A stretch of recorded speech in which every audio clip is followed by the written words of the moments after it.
तो आज की वाली वीडियो में मैं बताने वाला हूँ 10 ऐसे पॉइंट, कोई भी स्टॉक को अगर आप लोग पिक करके उसको ट्रेड करना चाहते हो, अगर ये 10 पॉइंट फुलफिल हो रहे हैं तो स्टॉक का विन रेट काफ़ी अच्छा हो जाएगा। ठीक है, ये 10 पॉइंट पूरे डिटेल में बात करने वाला हूँ। वीडियो को पूरा एंड तक देखना, स्किप मत करना।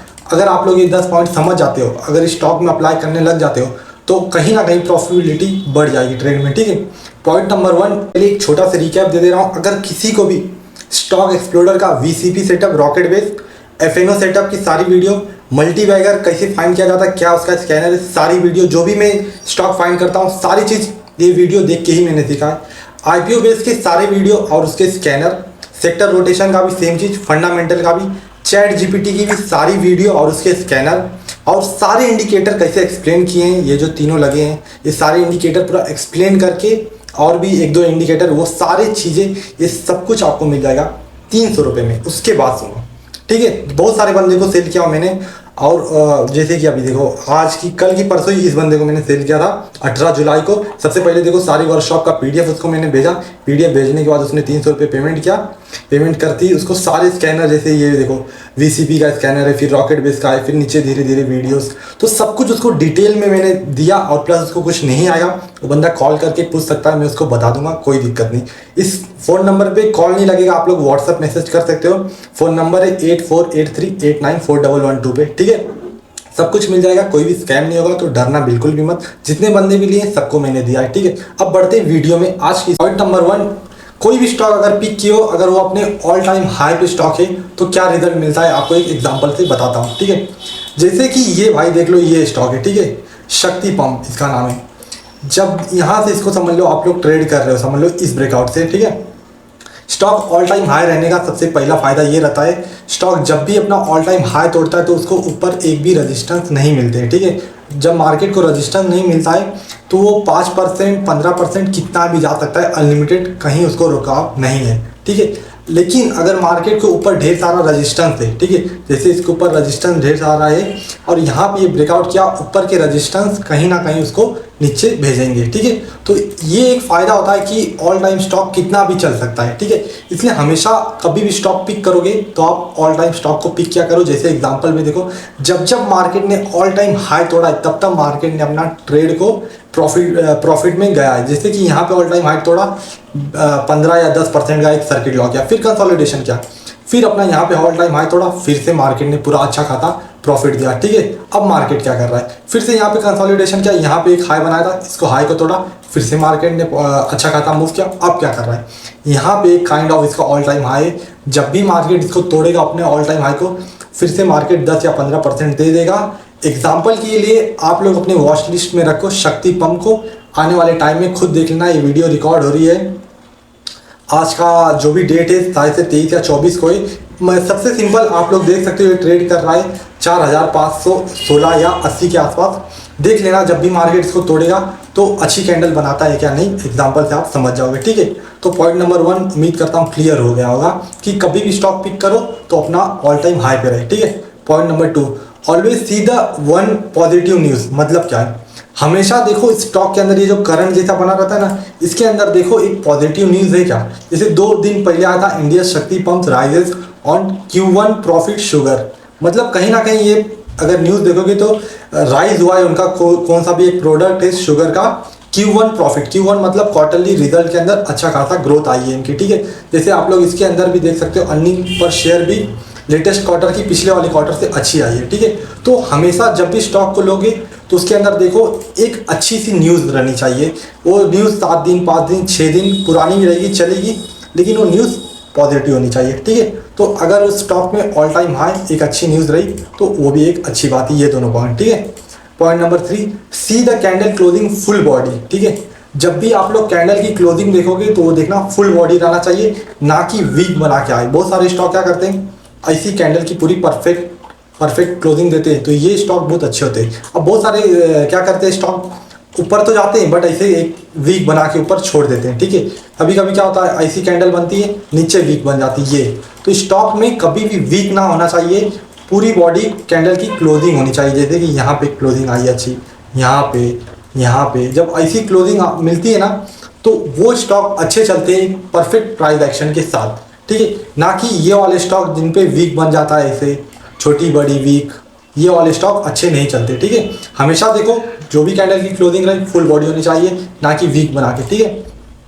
Point number 4, see the previous trend. उसका जो भी ट्रेंड है, अगर आप लोग को, बहुत जनों को टारगेट डिसाइड करने में प्रॉब्लम आता है, तो उसका हमेशा ट्रेंड देखो। जो भी, जैसे यहाँ पे ऑल टाइम हाई तोड़ा, तो इसने जितने भी परसेंट, जैसे इसने दिया लगभग यहाँ से इतने में 31%। ठीक है, तो जब अगली बार अपना ऑल टाइम हाई तोड़ेगा तो आप लोग एग्जैक्ट 30 या 35% के आसपास का टारगेट रख सकते हो, एक अनुमान के साथ। ठीक है, फिर जैसे इसने यहाँ पे कितना टारगेट दिया, लगभग 85% दिया है, तो जैसे अब यहाँ पे स्टॉक अपना तोड़ रहा है। ठीक है, ट्रेंड को, always see the previous trend.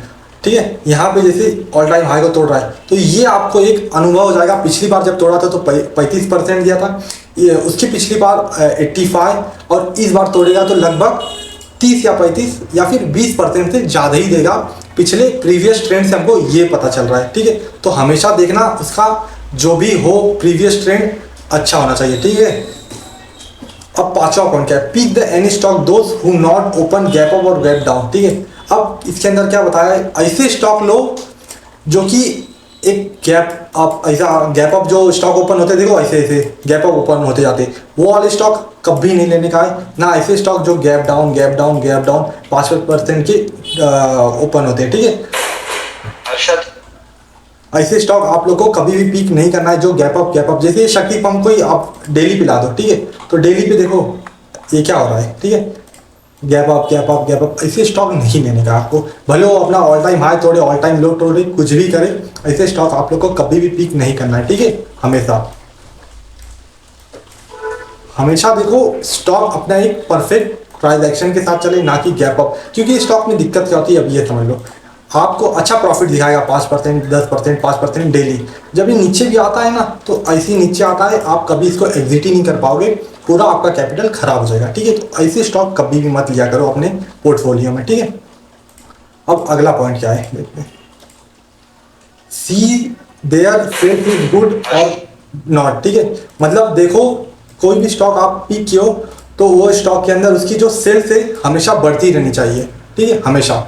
अगर सेल्स बढ़ रही इसका मतलब कंपनी ग्रो कर रही है, अगर सेल्स ही नहीं बढ़ रही इसका मतलब कंपनी कुछ खास नहीं कर रही है। अगर प्रोडक्ट बिक रही तो कंपनी के चलने के चांसेस अच्छे हैं। ठीक है, तो हमेशा देखो वो वाली कंपनी जो अच्छी ग्रोथ कर रही है, ना कि उसकी सेल्स कम आते जा रही है हर क्वार्टर, तो वो कंपनी को मत लिया करो। ठीक है, अब हमारा सातवां पॉइंट क्या है, see the volume of the stock is stable और नॉट। मतलब स्टॉक की वॉल्यूम देखो, जैसे ये वॉल्यूम है ना, वो स्टॉक की स्टेबल होनी चाहिए। मतलब अगर जो स्टॉक नीचे जा रहा है तो वॉल्यूम भी छोटी छोटी बन रही है, इसका मतलब सेलर इंटरेस्टेड नहीं है स्टॉक में। ठीक है, तो उसकी वॉल्यूम, एक एग्जांपल बता दूं, उसकी वॉल्यूम जो हो एकदम स्टेबल होनी चाहिए। जैसे मार्केट यहाँ से ऊपर जाने वाला था, स्टॉक थोड़ा से नीचे तो आया, मूविंग एवरेज की भी नीचे आया, लेकिन उसकी वॉल्यूम देखो बढ़ी नहीं है।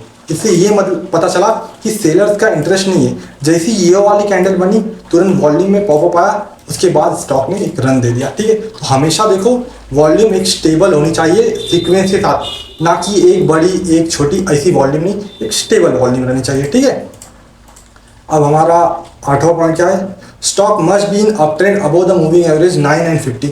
कोई भी स्टॉक लोगे उसका मूविंग एवरेज रहता है, एक 9 लगा लेने का, एक 50, ये दोनों मूविंग एवरेज के ऊपर रहना चाहिए स्टॉक। इससे पता क्या चलता है, 9 ये में आप लोग को बताता है एक अच्छा ट्रेंड है, अगर इसके ऊपर स्टॉक है उसका मतलब स्टॉक अच्छा चल सकता है क्योंकि एक अप ट्रेंड में है। ठीक है, और जो 20 EMA होते हैं, 15 EMA होते हैं, ये मिड ट्रेंड बताते हैं। ये वाले मूविंग एवरेज मेनली स्ट्रेट रहे तो अच्छी बात है, फ्लैट रहे, ऐसे फ्लैट रहे तो इसका मतलब ये है कि मार्केट और भी कंसोलिडेशन कर सकता है। ठीक है, हमेशा देखो स्ट्रेट रहनी चाहिए मूविंग एवरेज, जितनी ज़्यादा स्ट्रेट रहेंगे उतने अच्छा स्टॉक के चलने के चांसेस रहेंगे। ठीक है, ये था मूविंग एवरेज का कंसेप्ट। अब हम लोग का 9वां पॉइंट क्या है, सी देयर सेक्टर इज गुड और बैड। कोई भी स्टॉक ले रहे हो उसका सेक्टर देखो। अब सेक्टर क्या होता है, जैसे कि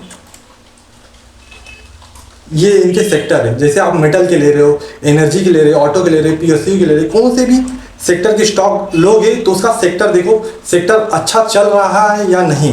अगर उसका सेक्टर नीचे गिर रहा है, उसका सेक्टर नीचे गिर रहा है और उसका स्टॉक सेक्टर बना रहा है तो मत लो उसको। ठीक है, अगर सेक्टर ऊपर चल रहा है, उसका स्टॉक भी ऊपर चल रहा है तो आप लोग ले सकते हो। वो स्टॉक एक अच्छा ट्रेंड कर जाएगा क्योंकि उसके सेक्टर अच्छे दिखा रहे इसलिए, ठीक है। तो हमेशा देखो कौन सा भी स्टॉक ले रहे हो तो उसका सेक्टर अच्छा परफॉर्मेंस करता रहना चाहिए। मेटल का लो, पीएसयू का लो, फार्मा का लो, कौन सा भी लो, ठीक है। तो हमारा लास्ट पॉइंट सबसे मेन, टाइम फ्रेम क्या यूज़ करना चाहिए। आप लोग देखो डेली पे भी ले सकते हो, वीकली पे भी ले सकते हो। डेली पे सबसे मेन, अगर 90% अगर आपको ट्रेड सक्सेस करना है तो वीकली पे अगर उस कैंडल की क्लोजिंग पूरी बॉडी के साथ है, जैसे ऐसी कैंडल की क्लोजिंग मिलेगी पूरी बॉडी एकदम अप है, एकदम अप साइड है, ठीक है, तो वो कैंडल डेली पे मेनली चल जाएगा। एग्जाम्पल दिखाता हूँ इसका आपको सीधा, जैसे कि ये वाला स्टॉक देख लो, ठीक है, ये वाला। अब इसका वीकली पे भी देखोगे तो कैंडल की पूरी फुल बॉडी क्लोजिंग है, ठीक है। डेली पे करोगे तो डेली पे भी है। तो ये स्टॉक मैंने आज पिक किया। सबसे पहले ट्रेड में मेरे को 188 का लॉस हुआ। ये वाला स्टॉक देखो मैंने 1619 के आसपास बाइंग किया, जब पूरी कैंडल की क्लोजिंग देख लिया हूँ। 12 के 13,000 रुपये इन्वेस्ट किया हूँ। अब कल आप लोग खुद देखना ये स्टॉक चलता है या नहीं चलता है, ठीक है। जब ऐसी फुल बॉडी कैंडल की क्लोजिंग आती है, सेल्स अच्छी बढ़ रही है, अर्निंग पर शेयर बढ़ रहा है, ये सारी चीज़ें प्लस वॉल्यूम देखो स्टेबल है, एक पॉजिटिव न्यूज़ है, सेक्टर अच्छा कर रहा है, ये सब कुछ देखने के बाद ये स्टॉक को पिक किए। कैंडल की क्लोजिंग अच्छी आई है और ऑल टाइम हाई को ब्रेक किया है। क्या स्टॉक का नाम है टेक्नो इलेक्ट्रिक करके। आप खुद अपने वॉच लिस्ट में रखना और देखना, अभी चल रहा है 1619 पे, कल परसों ये कितना ऊपर जाता है कितना नीचे, आप लोग खुद एक एग्जांपल से समझ जाओगे कितनी बात सच है कितनी बात गलत है, ठीक है। तो आप लोग डेली पे देखो या वीकली देखो, आप देखो सबसे मेन कैंडल की क्लोजिंग कैसी आ रही है। कैंडल की क्लोजिंग अगर डेली और वीकली पे एकदम स्ट्रांग आ रही है तो स्टॉक को पिक करो, अच्छी बात रहेगी और स्टॉक चलने के चांसेस ज़्यादा जाएंगे, ठीक है। तो आज की वीडियो में यही 10 पॉइंट था। जिसको नहीं समझा है कमेंट में पूछ लेना, पूरी डिटेल में बता दूंगा कमेंट में भी, अगर कोई पॉइंट रह गया होगा तो ठीक है। तो आज की वीडियो को यहाँ पे करते खत्म। आने वाले टाइम में इसी से भी अच्छी अच्छी वीडियो आने वाली है, तो लाइक और सब्सक्राइब कर लो।